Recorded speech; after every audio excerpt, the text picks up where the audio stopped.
In this video, I'm going to cover the basics of goal setting from a songwriter's perspective and introduce you to the smarter framework of goal setting. It's all well and good to have lofty dreams about where we want to go with our songwriting, but a dream without a goal is just a fantasy. If you put the dream in concrete terms, though, by setting a goal and giving it a deadline, it now becomes a plan. And that's what we want for our careers. Plans. I'm going to use one of my dreams as an example. I dream of making a full-time living from song licensing so that I'm not dependent on touring or things like that. If you've ever read anything about goal setting, you've probably heard of the SMART framework. It's a way to ensure that our goals work and that we're able to act on them. The SMARTer framework is a slight adjustment to the SMART framework that I think works a lot better. SMARTer stands for specific, measurable, actionable, relevant, time-based, exciting, and risky.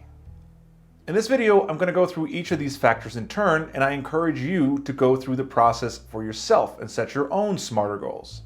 I feel it's extremely important to do this in writing, so I've put together a workbook you can follow to get the most out of the process. The workbook walks you through the SMARTer framework and also helps you break the goal into action steps, scheduling them, and following through.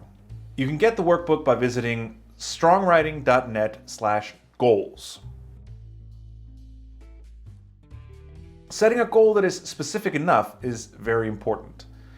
In my example, the wrong way to phrase my goal would be make a living from song licensing. That's a terrible goal. It needs to be way more specific than that.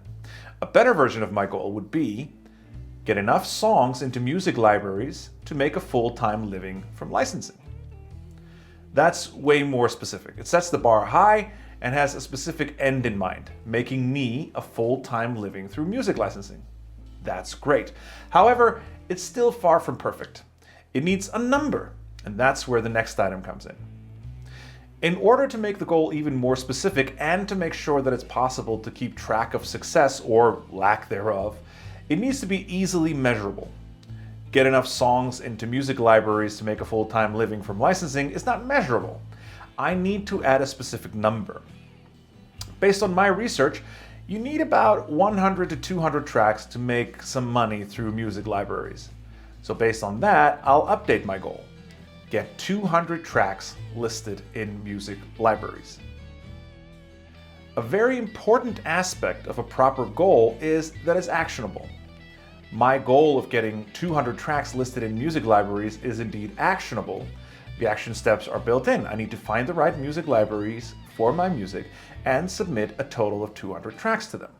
There are more action steps involved, of course. I need to do research on which music libraries to work with, write more songs, record and mix those songs, create all the different versions the libraries require, and so on. These are, of course, very large steps, but that's fine. I'll break the goal down into bite-sized chunks later. When we set goals, it really pays to think carefully about its relevance. Is this goal the right thing for you to pursue at this stage in your life and career? For me, pursuing a goal of doing more touring would not be relevant.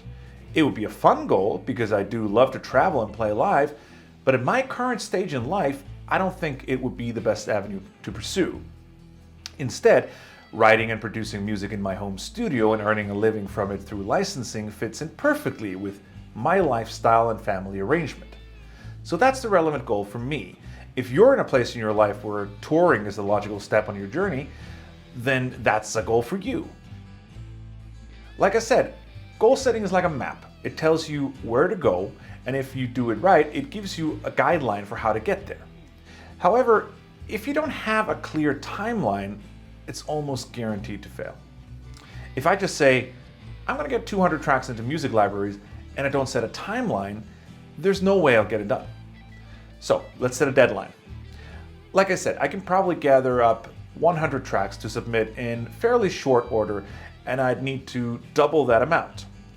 If I create one song per week, which is pretty easy for me, I'll have 200 songs ready in about 2 years. Therefore, my time-keyed goal could be get 200 songs listed in music libraries by March the 1st, 2024. Now we'll make the goal exciting. I think this part of goal setting is often overlooked. Yes, goals need to be relevant and all of the other stuff, but if it doesn't excite you, there's no way you'll be able to push yourself to do the work. So just make sure you're truly excited about your goal. I happen to be of the opinion that nothing is more detrimental to success than staying in one's comfort zone.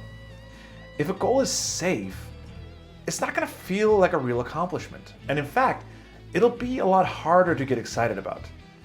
Therefore, I recommend setting goals that stretch the boundaries of what you think you're capable of.